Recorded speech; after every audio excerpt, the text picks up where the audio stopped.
In the first part of the story, mercenary Brent, known as the Archer, arrives at an inn on the northeastern road. There, he meets his old friend Obadon, the former Sultan of Sbedosh, and they exchange tales of their travels. However, their peace is soon shattered when the innkeeper suddenly transforms into a terrifying werewolf and attacks the patrons. Brent and Obadon barely escape, fighting off a number of similar creatures, and flee on horseback to the castle of Brent's old friend, Tan Nicholas. At the castle, they face a horrifying sight. Werewolves have attacked the fortress, leaving only a handful of survivors, including Nicholas and his son. In a desperate battle, Brent uses silver candelabras to hold back the advancing werewolves. By morning, most of the enemies retreat, but the survivors know that the curse has only just begun to spread. Nicholas dies in Brent's arms, entrusting him with the mission to find and rescue his family, who have taken refuge with a relative far from the infected lands. Before his death, Nicholas reveals that anyone bitten or scratched by a werewolf will also turn into one, and Brent swears an oath to avenge his fallen friend. Brent walked with his usual springy, quick stride, one that could cover dozens of miles in a day. Each step led him deeper into the Uriel Mountains, toward their steepest, most rugged divide, the Middle Ridge. Brent walked with his usual springy, quick stride, one that could cover dozens of miles in a day. Each step led him deeper into the Uriel Mountains toward their steepest, most rugged divide, the Middle Ridge. As the mountains rose around him, the air grew colder, the vegetation sparser. Small, twisted bushes clung to life among the rocky outcrops, and low-lying mist curled around the slopes, casting shadows in every crevice. The trail, scarcely visible, wound between boulders and through narrow ravines that were treacherous underfoot. Brent kept his senses sharpened, watching for any movement, aware of how isolated he was in this unforgiving terrain. In the silence of the mountains, even the smallest sound, a falling pebble, a sudden gust of wind, felt amplified and more menacing. Here the stone was jagged and sharp, torn by ages of harsh weather, and even the plants seemed unfriendly, with thorns and coarse, waxy leaves that resisted the cold. He navigated around a narrow fissure, peering down to see a sheer drop that seemed to vanish into darkness. The sun barely penetrated the dense mist that hung in the chasm, making it impossible to tell how deep it was. Stepping carefully, he moved along the ledge, but suddenly the ground beneath him shifted. A hidden patch of loose shale sent a cascade of small stones rattling down into the darkness. He steadied himself, gripping his bow tighter, and pressing his body close to the rock face until he felt secure. As he progressed, the path grew narrower, twisting upward toward a series of steep, rock-strewn slopes. At times, Brent had to use his hands, scrambling up, pressing his feet against the sharp rocks to keep from slipping. His fingers were raw from the cold. His legs ached with the relentless climb, and yet he pushed forward, determined. Every so often, he would pause, crouching to examine the trail for signs of predators or other travelers. He saw the prints of small mountain animals, hares, foxes, and once even the faint tracks of a bear. But there was something else, too. In a patch of soft soil, he found the deep, elongated paw print of a creature he couldn't identify. The impression was fresh, the claws sunk deep into the earth, and the width of the paw was wider than his own hand. It was a reminder that these mountains were not deserted, and that the usual laws of nature could mean little in a place steeped in dark magic. He moved onward, but the sight stayed with him. The day was wearing on, and as Brent climbed higher, the wind picked up, howling through the rocky crags, biting through his clothes. In one exposed area, he found himself nearly blown off balance, the wind pushing with a force that seemed unnatural. Pressing forward, he caught sight of movement up ahead, a shadow that darted between rocks too quickly for him to make out clearly. His heart rate quickened and he slowed his pace, lowering his stance, creeping forward with his bow ready. But by the time he reached the spot, it was empty, only the wind whistling through the rocks. The shadows seemed to gather as the light dimmed, merging into shapes that seemed to shift just out of the corner of his eye. He knew the mountains played tricks, but here the feeling of being watched was impossible to ignore. Something was out there, and Brent was certain it was more than just wild animals. This land was tainted. He could feel it in the air, and it weighed heavily on him, a constant, prickling unease at the back of his mind. Brent continued onward, the oppressive silence of the Ural Mountains closing in around him. The path grew steeper, demanding more caution with every step. He kept his bow ready, his hand steady, his eyes darting between shadows. The wind had dropped to a low, constant murmur, yet the stillness brought an unsettling sense of anticipation, as though the mountains themselves held their breath. Eventually, he reached a narrow ridge that overlooked a small, hidden valley. The land below was blanketed in a dense layer of fog, and faint sounds echoed up from the mist, strange low growls that didn't belong to any creature he could name. Brent scanned the area, watching the shadows that seemed to shift in the fog.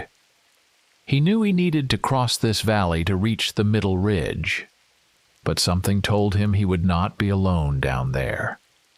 Descending carefully, he approached the valley floor, where the ground was soft and damp. Every footstep left an impression in the earth, and Brent moved quietly, his instincts on high alert.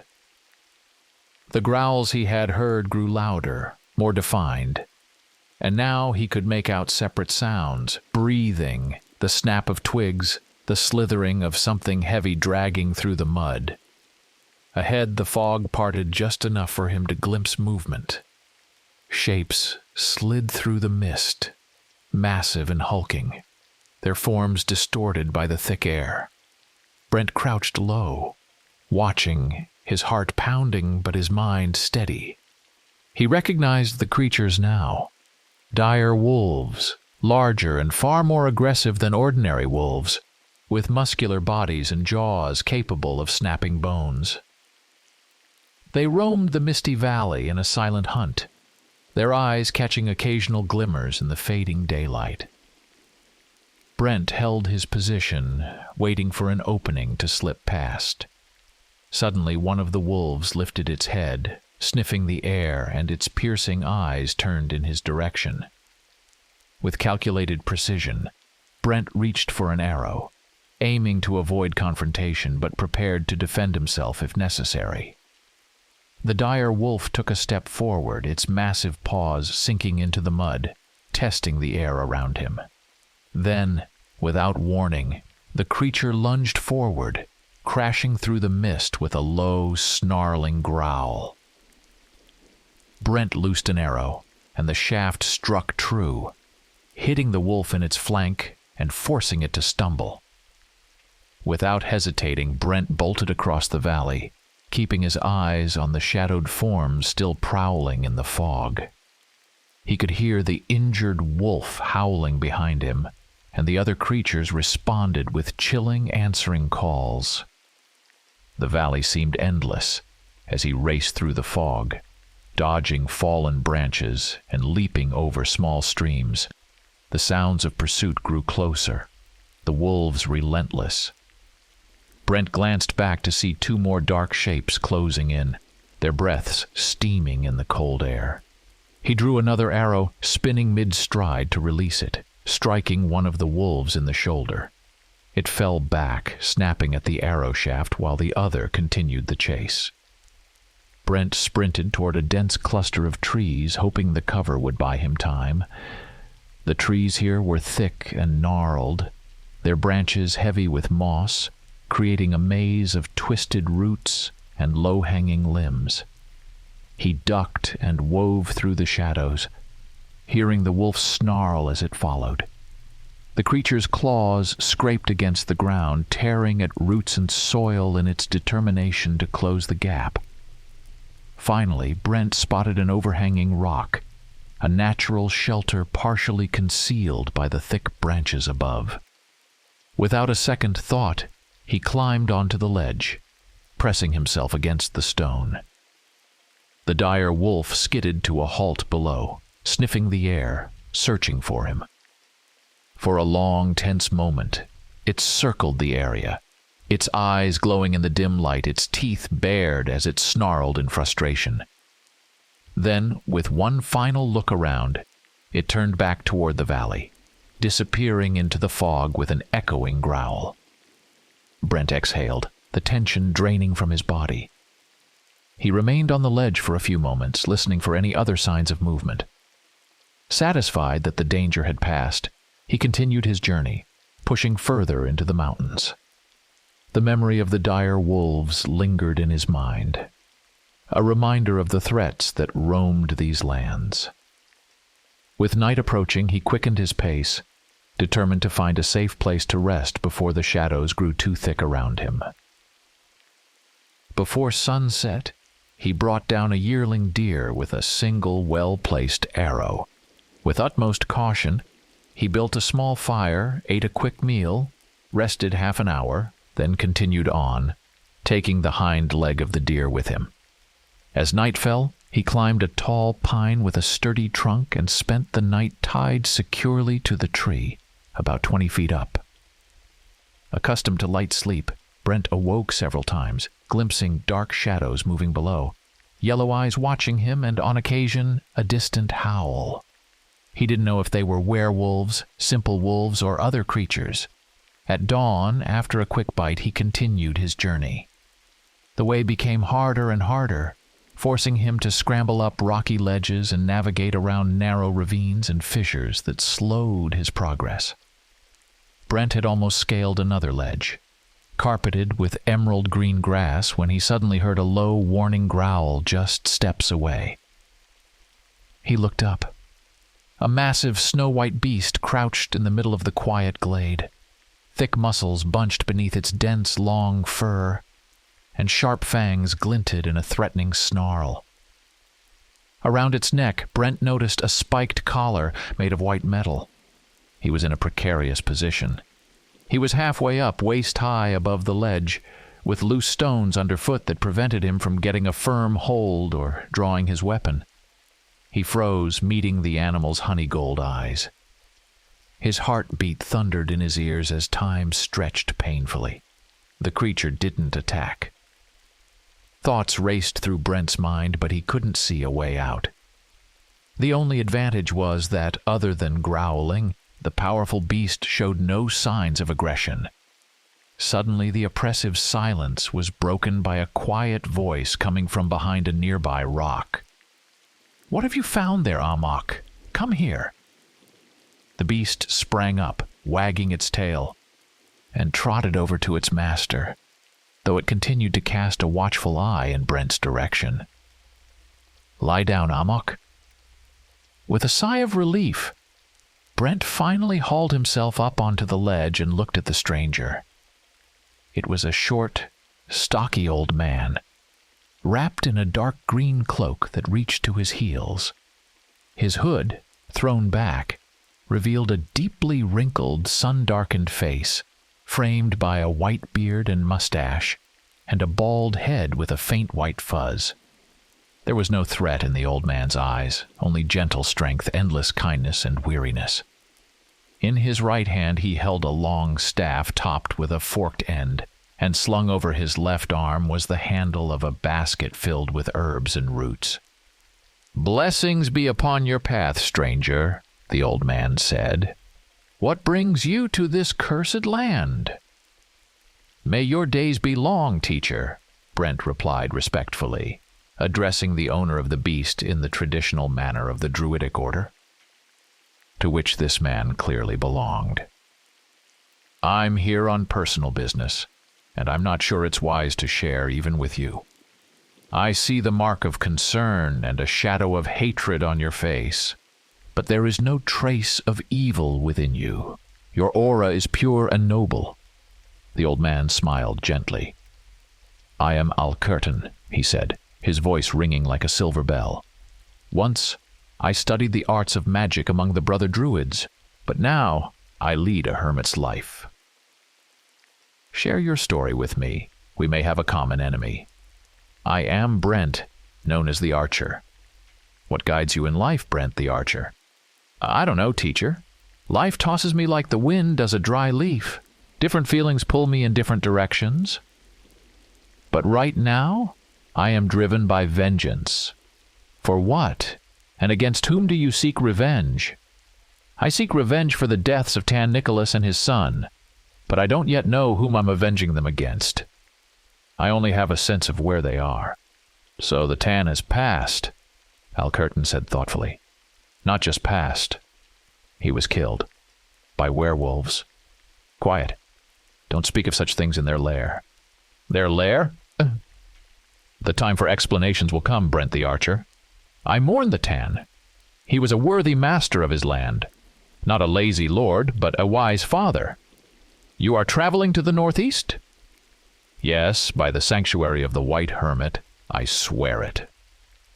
The druid paused, as if pondering a complex question known only to him, then quietly said, "We're headed in the same direction, Brent the Archer. Follow me." They moved along a barely visible path winding between boulders and rock outcrops. Alcurton led the way with light steps, barely seeming to lean on his staff. Brent followed, with Amok bringing up the rear, still casting suspicious glances at the newcomer. The path led them to the entrance of a cave sealed by two massive doors reinforced with metal plates, the same metal as the spikes on the dog's collar. Silver, Brent guessed. They entered the cave. In the center, a fire pit of irregular stones smoldered faintly, sending a thin trail of blue smoke into a crack in the ceiling.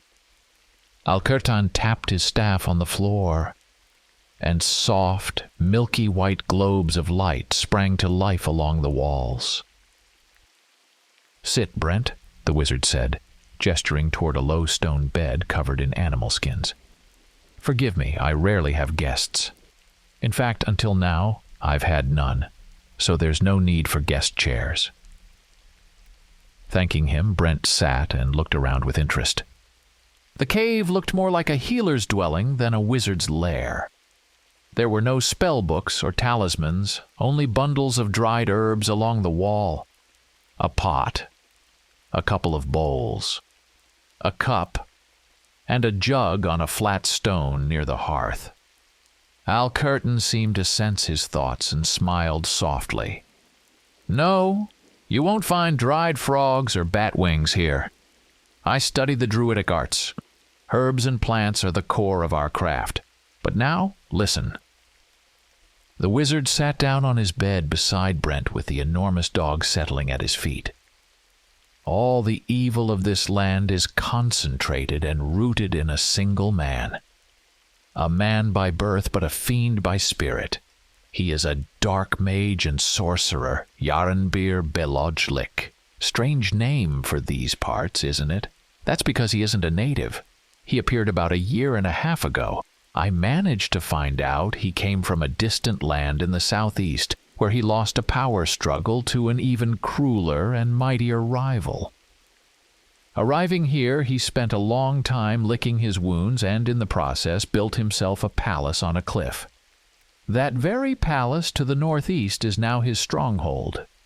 Once he regained his strength, Yarenbir began scheming to conquer.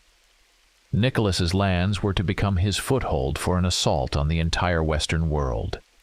Indeed, that was his ambition, nothing less. Having accepted defeat in the east, Yarenbir set his sights on the west. But he made a mistake. The first of the Western wizards he encountered was me, and I have never been considered particularly promising in the magical arts. Until now, My duties had been little more than solving minor household problems for local farmers, and for the past year, even that had faded away. But still, I managed, through ancient spells and enchantments, to recall long-forgotten incantations and halt his ambitions. However, a month ago, his power suddenly grew several-fold. I found myself unable to contend with his black magic and sought refuge in this cave. And to keep his servants from disturbing me, creatures he intends to turn the entire Western world into, by the way, I reinforced the doors with silver. But I fear Yarenbeer will soon teach the werewolves not to fear silver. And then... Alkertan leapt to his feet, his young malachite green eyes flashing with fervor. This is our last chance, Brent the Archer. I don't know what caused the surge in his power, but if it continues, he'll become nearly omnipotent. And then I don't know which of the living magicians would be able to stand against him. Only the White Hermit, but he hasn't interfered in human affairs directly for a long time. I have the talisman of the White Hermit, Brent said, pulling the amulet with the White Hawk's claw from beneath his chainmail. Alkertan looked at it with respect. Then we mustn't sit idle. Evil is stretching its tentacles across the world like a foul kraken, and it is our task to cut them off. Where a wizard and a hero are powerless alone, their alliance can achieve victory. Not chance, but fate has brought us together. Your hand, Brent the Archer. The two allies sealed their pact with a handshake. Brent then sat back down, and the mage continued to pace excitedly around the cave. How well protected is Yarenbeer's stronghold? Brent asked. Not in any conventional sense. It's not a castle or a fortress, but it is fortified with dark spells and guarded by his fearsome servants, the werewolves. But werewolves only come out at night. Unfortunately, not anymore. A few of them can now roam during the day. These are the most fearsome and savage creatures. The personal guard of Beloch Lik. Perhaps because of this, or for some other reason, he keeps them close to his palace. But like the others, they still fear silver. Yes, for now at least they do, and we can't waste that chance. Look what I have. Alkertan pulled a heavy basket from the dimly lit corner of the cave, throwing back the cloth that covered it. Intrigued, Brent leaned over to see that it was filled with silver items. Arrowheads, spear tips, 2 or 3 daggers, studs, and spikes to reinforce armor. Excellent, Brent exclaimed, pleased. It's exactly what I need. I'll have time before evening to replace the tips on all my arrows, and then we'll see just how strong Yarenbeer's guards really are. Equip yourself with weapons for close combat as well, the mage advised. Unfortunately, there's nothing here that can replace Arendir. A dagger is no substitute for a sword, and there's no shaft for a spear. Arendir, you say? Alkertan raised an eyebrow. The legendary blade of the Elven Prince? Instead of answering, Brent drew the sword from its scabbard and offered it to the wizard hilt first. Alkertan took it reverently, running his thin fingers along the blade. Yes, this is elven craftsmanship. Runes with incantations are embedded in its metal. I can feel them. It's a remarkable weapon, merciless to enemies and gentle to friends, but it cannot kill a werewolf. No, it can't. I've already tried. But unlike ordinary steel, Arendir can still injure them, at least enough to cut them. And it only grants a temporary reprieve, Alkertan continued, since the severed halves of a werewolf, if they find each other, will simply reattach. But even the chance to delay them is something. Agreed, but take a silver dagger. With it, you'll be able to finish off enemies, completing the work Arendir begins. Finding no argument against this logic, Brent selected a dagger forged from pure silver to replace the one he had left behind at the inn. "Now let's get to our tasks," Alcurton said, returning Brent's sword. "You prepare your arrows, and I'll prepare myself for battle with Yarenbeer in my own way, through magic. Meanwhile, tell me everything you've seen and experienced in these lands since we first met." Replacing arrowheads was so familiar to Brent that he did it almost instinctively, focusing more on recounting his experiences from the moment his horse stopped at the ill-fated inn to the point where he had sworn to avenge his still unknown enemy and closed the eyes of Taun Nicholas. As Brent spoke, Alcurton continued his own work without missing a beat. He carefully selected specific herbs, roots, and flowers from various bundles, grinding and mixing them in a stone mortar, measuring proportions, burning them and washing his face in the fragrant smoke, whispering incantations, or placing some of them into pouches which he then tied to his belt. Their peaceful work was interrupted by a howl right outside the door. Brent looked at the wizard in surprise, but Alcurton remained focused on his preparations. Noticing Brent's alert expression, Alcurton smiled. "I've grown used to it. Amok too. Night must have fallen. Yarenbeer sends his creatures every night. I'm not sure what he expects. He can't defeat me here, just as I can't take him down in his lair. Not alone, anyway. The silver-studded door wards them off, so pay it no mind. Let them howl themselves hoarse." The mage fell silent for a moment, then resumed speaking. "You've seen Yarenbeer with your own eyes." "Where?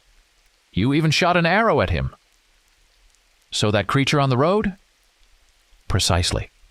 Yarenbeer Beloch Lick himself." "But he doesn't look human."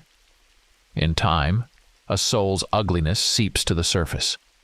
Although I hear he was never a beauty to begin with. There's a rumor that one of his ancestors mingled with a hyena, though I wouldn't put too much stock in gossip. His mind is fully human, however. By the way, would you like to know your friend's fate?" "Of course." "And perhaps even send him a message if he's safe." "That would be wonderful." "Obadan promised to return, but—" Alcurton retrieved a small brazier, filling it with hot coals.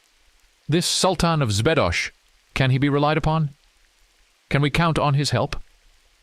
"Absolutely. I trust him as I trust myself. His help could be invaluable." "Good. Write down whatever you wish to say and prepare an arrow." The wizard handed Brent a piece of birch bark, then sprinkled a pinch of powdered roots and bark onto the coals. As a purple smoke rose in a round cloud, he silently moved his lips, forming signs with his fingers. "Now that everything is prepared, sit and focus your will on your friend, watching the smoke." Following Alcurton's instructions, Brent focused his gaze on the shifting cloud of smoke, channeling his thoughts toward Obadan. The mage stood beside him, and Brent felt the wizard's will merging with his own, guiding it. Suddenly, Brent saw Obadan so clearly it was as if he could reach out and touch him. The Sultan was seated in a tree, gripping a sturdy branch between his legs like a horse and leaning his back against the trunk. His eyes were peacefully closed. Obadan was asleep. "Pierce your message with an arrow and shoot it into the tree," Alcurton whispered. Brent obeyed. The arrow flew through the cloud without resistance, becoming ghostly, like the vision itself, as it embedded in the tree trunk mere inches from Obadan's head. Obadan immediately woke up. He pulled the arrow from the wood and read the message by moonlight. A comically puzzled expression crossed his face, and he began looking around so frantically that Brent couldn't hold back a loud laugh. The smoke swirled and dissipated, and the vision faded. "Well done," Alcurton said. "Let's hope your friend is close enough to our target and reaches it by noon tomorrow. That's when we must strike Yarenbeer. Noon is the most favorable time for us and the least advantageous for him. For now you need to rest before the decisive battle." Brent didn't argue. He stretched out on the skins and fell asleep almost immediately. When he awoke, the wizard was still deep in his preparations, working with herbs and aromatic smoke. "It's already dawn," Alcurton said, his voice steady and unfazed, betraying no sign of a sleepless night before a battle that could very well be his last. "Eat something and let's be off." Brent quickly ate some nuts and honey from wild bees, then took up his weapons and followed the wizard to the cave's exit. The sun had risen high, illuminating the mountain slopes but leaving dark patches in the ravines, crevices, and under rock ledges. Ahead of them ran the loyal dog, scouting for any potential danger under his master's command. Alcurton, having pulled his green hood over his bald head against the chill morning air, walked next, with Brent bringing up the rear, one hand on his quiver and the other resting on his sword. For a long time, nothing but rocks hindered their progress. Finally, the wizard stopped and, with the end of his staff, pointed out a large, misshapen structure of black stone clinging to the side of a towering cliff like a swallow's nest. It was their destination, the palace of Yaranbir Balod's Lick. A single path led to it. "We're entering the beast's lair. Be ready," Alcurton said, lowering his hood. Now his entire being was focused and alert. They walked along a narrow path no more than 9 feet wide, winding between a chaotic mass of rocks and sparse, twisted pines and birches that clung to life among the stones. No visible threat appeared. Only once did Alcurton signal his companions to hug the cliff wall, then threw a medium-sized rock to reveal a hidden pitfall as it collapsed, exposing a deep chasm. Suddenly, Amok, who was leading, startled a flock of black crows. Before they could take flight, the wizard waved his cloak, and most of the birds dropped back onto the path, lulled to sleep by his magical incense. One escaped, however, cawing loudly as it flew toward the palace. "Not good," the wizard muttered under his breath. "Now we've lost the element of surprise. He'll take measures to prepare a welcome." The small group pressed on with double caution and triple speed, hoping to gain some ground. But it was futile. Yaranbir Balod's Lick had been alerted to their approach. They hadn't gone 1,000 steps when a fierce roar and the thunder of many feet sounded around the bend ahead. The wizard and his dog stopped, Amok's hackles raised, ready for battle. "Now, show me what you can do, Brent the Archer," Alcurton whispered. Brent dropped to one knee, readied his bow, and placed a 6 arrows on the ground in front of him. The first werewolf to round the bend was dead before Brent could even see it properly. As he loosed his next arrow, he noted that 7 of the creatures remained, much larger and uglier than any he had faced before. Only 5 of them made it close. Amok tackled one to the ground, while a bolt of lightning from the mage's staff struck down another. Unsheathing Arendir in his right hand and wielding the silver dagger in his left, Brent leapt forward. One swipe of his sword to the right, a thrust of his dagger to the left, and one werewolf continued running down the path, though without its head, while another collapsed in spasms, a silver blade driven into its heart.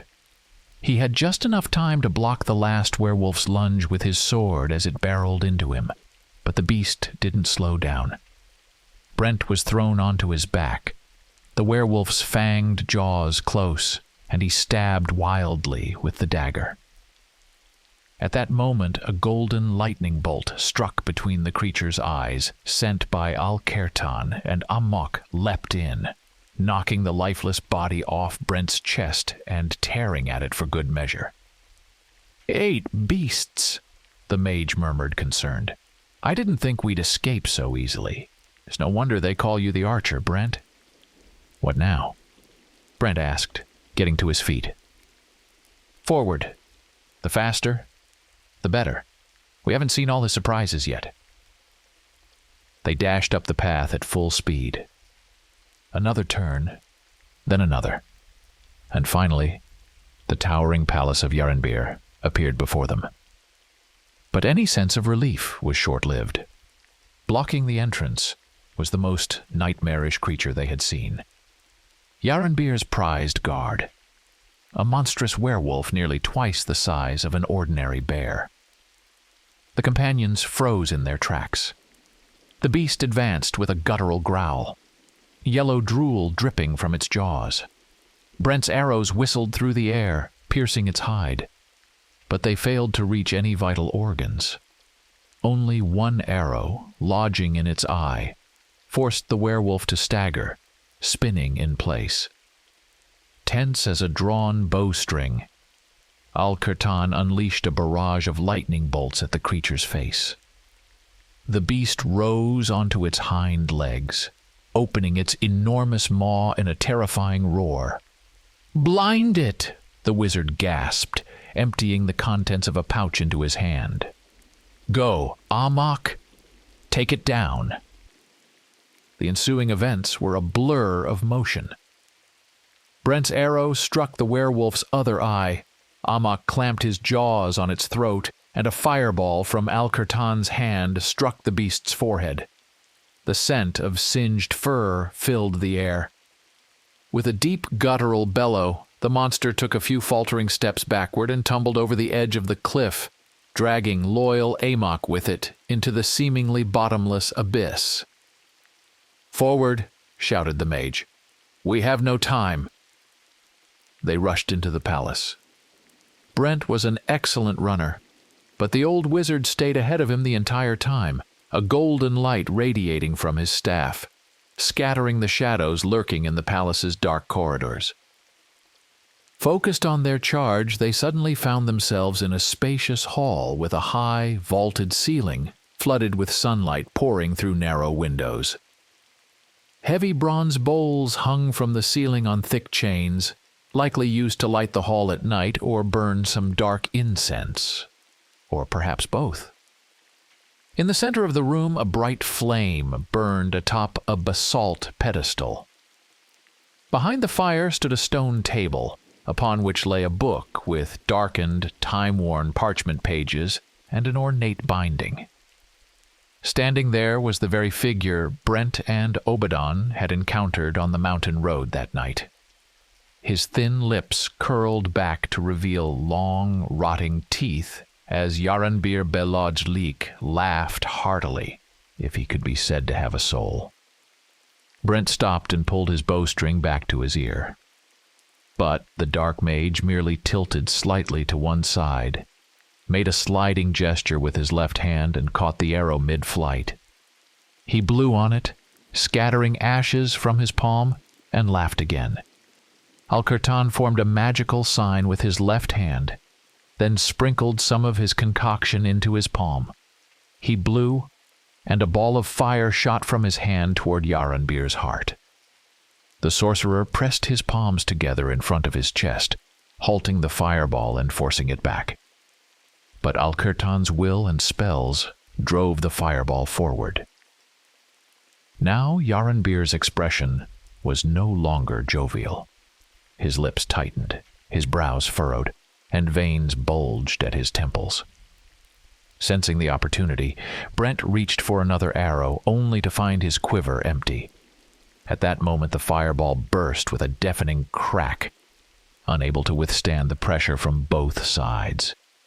Large drops of sweat appeared on the faces of both wizards. Without missing a beat, a now less composed Belodjlik grabbed 2 handfuls of something resembling dried frog legs and tossed it into the fire. Flames shot up 10 feet high, and thick green smoke began to crawl across the floor, first rising to knee-height, then to the waist. Attempting to step forward, Brent found himself unable to move. The smoke wrapped around him, binding him in place. Yarenbyr spoke again, this time with a grim and severe tone. "You are much stronger than I thought. he said, his voice like the bark of a hyena. Well, let this serve as a lesson. I was too kind and careless. I didn't use all the powers of the Book of Spirits when I finally acquired it, but now I'll rectify that mistake. With my army of werewolves, I'll pierce this land like a red-hot needle, reach the Skagar Bay, and from there, conquer the great Western Ocean. I will take over the entire world. You won't dare, Alcurton said, his voice strained, as the smoke reached his chest, making it hard to breathe. Oh, I'll dare, with my mind and the power of the Book of Spirits. Yaranbir sneered. No one will stop me. I'll catch them all off guard, and by the time the white wizards and clueless rulers know, it will be too late. Only you. Yaranbir grinned wickedly. Only you two tried to stand in my way, but you failed? Poor fools. Soon, this smoke will cover your heads, and that will be the end of the self-taught archer and the village healer. You'll die in agony. A parting pleasure for me. Curse you, the white mage rasped. His short stature left his head nearly enveloped by the smoke. With a tremendous effort, Brent raised his hand to his chest, feeling the talisman of the white hermit under his chainmail. The touch invigorated him, and he forced his legs forward, straining muscles that resisted obeying him. The sorcerer noticed Brent's movement and reached for another dose of the potion. At that moment, something flashed through the air, and a figure in chainmail made of white metal landed on the table before a stunned Yaranbir. Mid-leap, he kicked the dark mage and knocked the Book of Spirits into the fire with his other foot.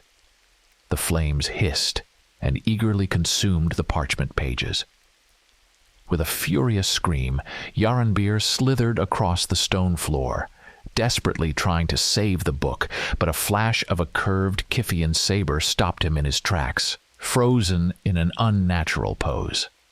"Obadan," Brent shouted, "stop the smoke!" The Sultan of Zbedosh, for it was indeed him, rushed to the fire and began kicking the burning coals with his high boots. In seconds, the Book of Spirits was reduced to a handful of pale ash. The paralyzing smoke, no longer sustained, gradually weakened and began to dissipate. Alcurton, nearly choking, would have collapsed if Brent hadn't caught him. "We did it, teacher." "Where is he?" the wizard asked with bloodless lips. "There." Brent and Obadan pointed to the empty spot where the dark mage had lain just moments before. Yaranbir, crouching and clutching his nearly severed right arm, was fleeing across the hall toward a heavy curtain covering an exit. Obadan and Brent sprang after him like tigers, but even their speed might not have been enough had a golden lightning bolt not flashed between them, striking the sorcerer in the knees. He stumbled backward, tried to rise, but froze in terror as he saw two blades raised above his head.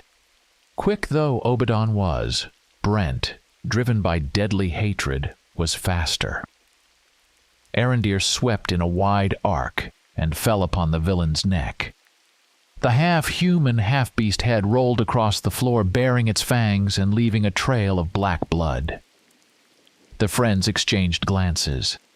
Yaranbir Belot's final scream still echoed in their ears. "Victory," Obadan said. "Victory." "Now Nicholas can rest in peace," Brent replied. "Victory, yes, but there's still a bit left to secure it," remarked Alcurton with a thoughtful nod as he approached. "Tell us what to do, teacher." "We'll see it through," Brent said with a smile. Soon, Yaranbir Belojlik's body was burned, and his ashes scattered to the wind. The three comrades left the Black Palace, and after they had walked a fair distance away, Alcurton began tracing intricate signs with his fingers, chanting an incantation in ancient Roshanese. Rocking rhythmically with the flowing words, he sprinkled the last of his potion into the air. The powder floated, forming a perfect sphere, and with a few deliberate gestures he directed it toward the palace. As it approached the dark stronghold, the sphere grew larger and soon encompassed it entirely. Then the wizard tapped his staff forward, sending a yellow glow from its tip into the sphere, which burst into an intense, blinding light before vanishing instantly. The palace disappeared along with it. Al-Qurtan turned to face Brent and Obadon. In the past hour, he seemed to have aged a decade. "My friends, we have won a great victory. We have brought down one of the most ambitious and dangerous dark sorcerers of our time.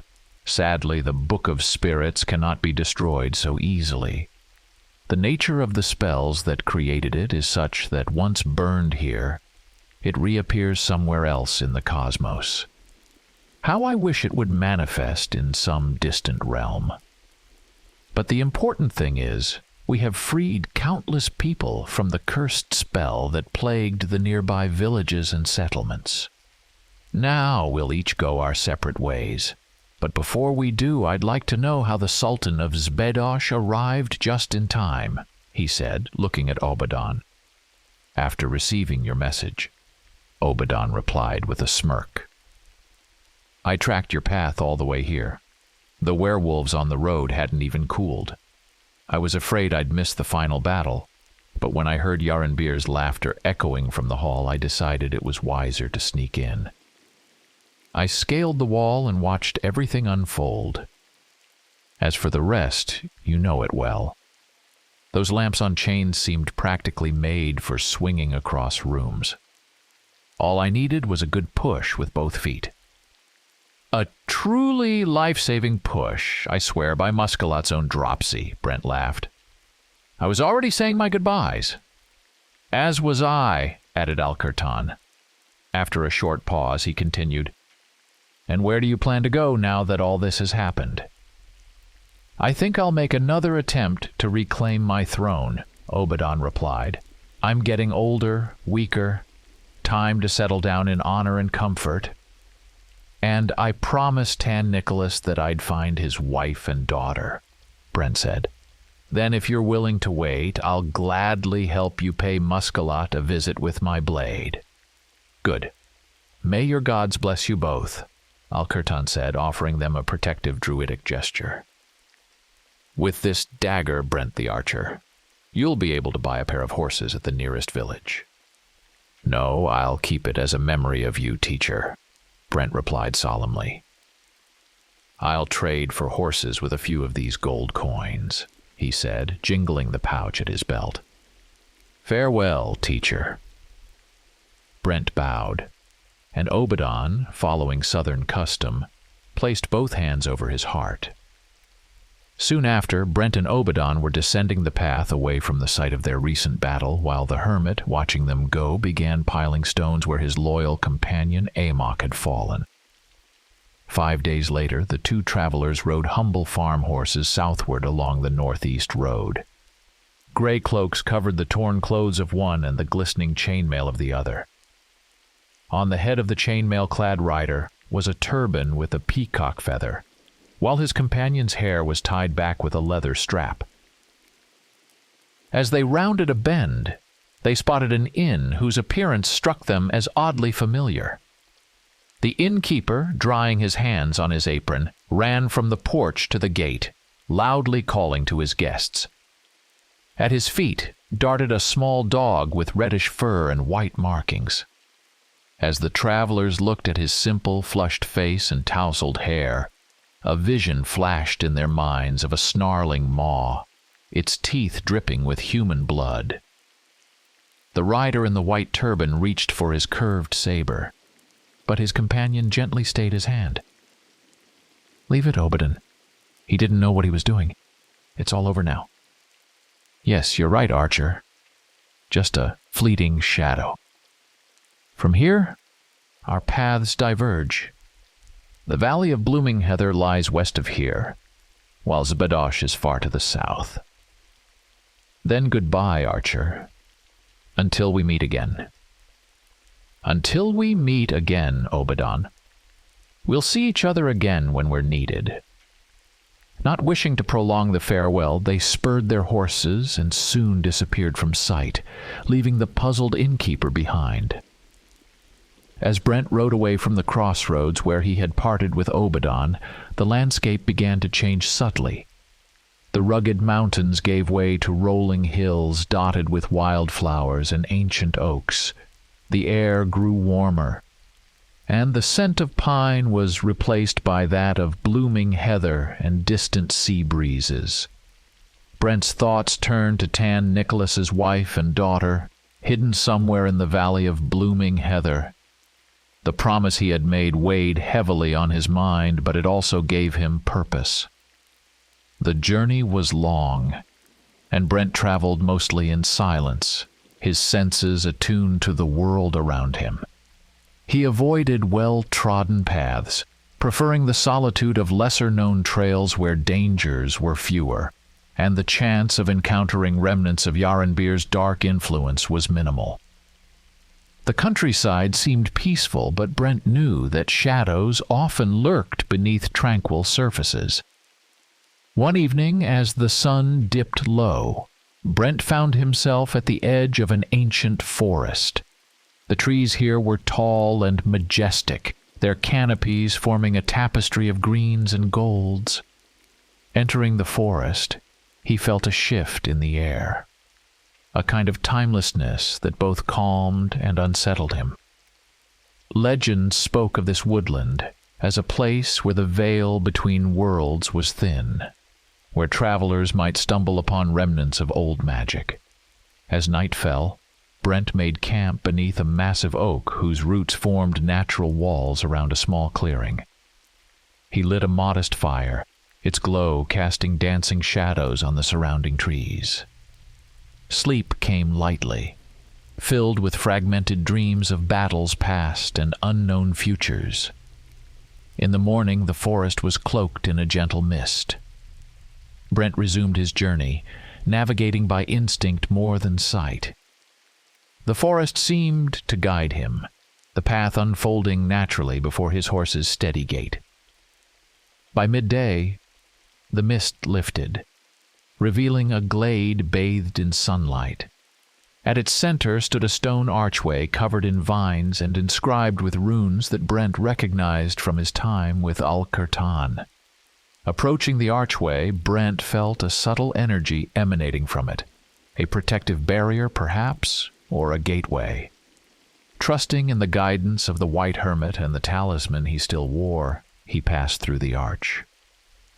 On the other side, the forest thinned, and the valley of blooming heather stretched out before him, a vast expanse of purple and pink blossoms swaying gently in the breeze.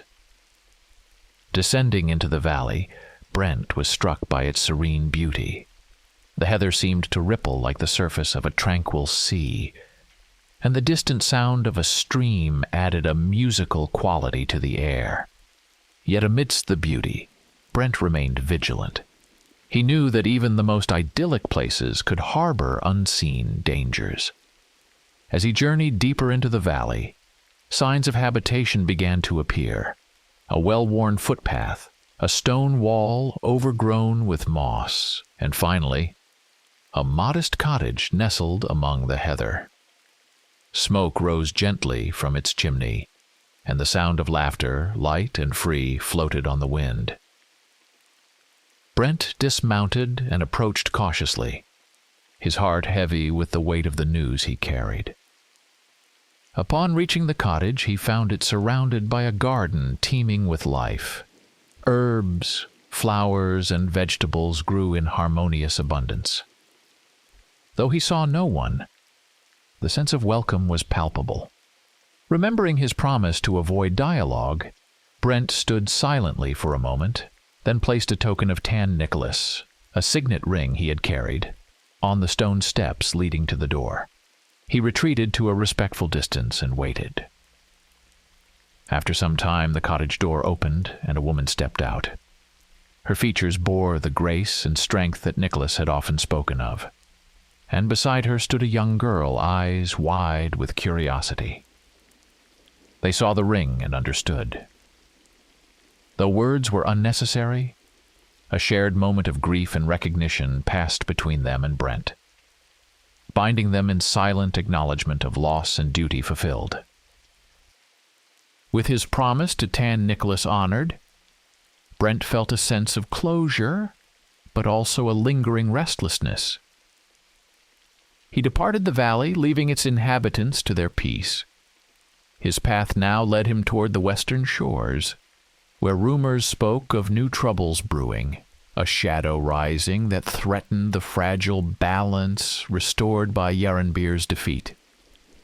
The journey westward took Brent through varied landscapes, over windswept moors, along riverbanks lined with willows, and through villages where whispers of strange occurrences unsettled the populace. Crops withered overnight, and livestock vanished without a trace. The signs were subtle but consistent, hinting at a malevolent force gaining strength. Brent's travels eventually brought him to the outskirts of an ancient city once known for its grandeur, but now shrouded in decay. The city's gates stood ajar, and vines crept over crumbling walls. Entering cautiously, Brent found the streets deserted, the silence oppressive. Statues of forgotten heroes stood watch over empty squares, their stone gazes conveying a sense of sorrow. Exploring further, Brent discovered that the city's inhabitants had retreated underground, seeking refuge from a blight that poisoned the very air. In the depths below, a makeshift community struggled to survive, their resources dwindling and hope fading. Though he adhered to his resolve of silence, Brent's presence was met with a mixture of suspicion and desperate optimism. He learned through observation and the fragmented stories shared among the people that a relic of great power lay hidden within the city. A relic that, if found, could either save them or doom them further. Determined to prevent another Yarenbir from rising, Brent set out to locate the relic before it could fall into the wrong hands. Navigating the labyrinthine corridors beneath the city, Brent relied on his instincts and the subtle guidance of the White Hermit's talisman. He bypassed traps and deciphered ancient inscriptions, each step bringing him closer to the heart of the city's forgotten legacy. The air grew colder, and an otherworldly glow began to emanate from ahead. Finally, he entered a vast chamber where the relic rested upon a pedestal of obsidian, a crystalline orb pulsing with an inner light. Brent approached cautiously, aware that such objects often carried hidden dangers. Recalling Al Curtin's teachings, he considered how best to secure the relic without unleashing its potential harm. Using a cloth imbued with protective herbs, Brent carefully wrapped the orb, its light dimming as he did so. The chamber trembled, and distant echoes suggested that his actions had triggered ancient defenses. With time running short, he retraced his steps, the sounds of the city's shifting foundations urging him onward. Emerging into the daylight, Brent knew that the relic could not remain in the city. It required safekeeping beyond the reach of those who might misuse it. He decided to seek out the White Hermit himself, a figure of legend who, despite his reclusiveness, remained a beacon of wisdom and balance. Setting his course northward, Brent felt a renewed sense of purpose. The path ahead was uncertain, and challenges undoubtedly awaited. But he carried with him the experience of past trials and the quiet confidence born of overcoming them. The wind at his back and the open road before him, Brent the Archer journeyed on, a solitary figure bound by duty yet free in spirit, ever vigilant against the encroaching shadows.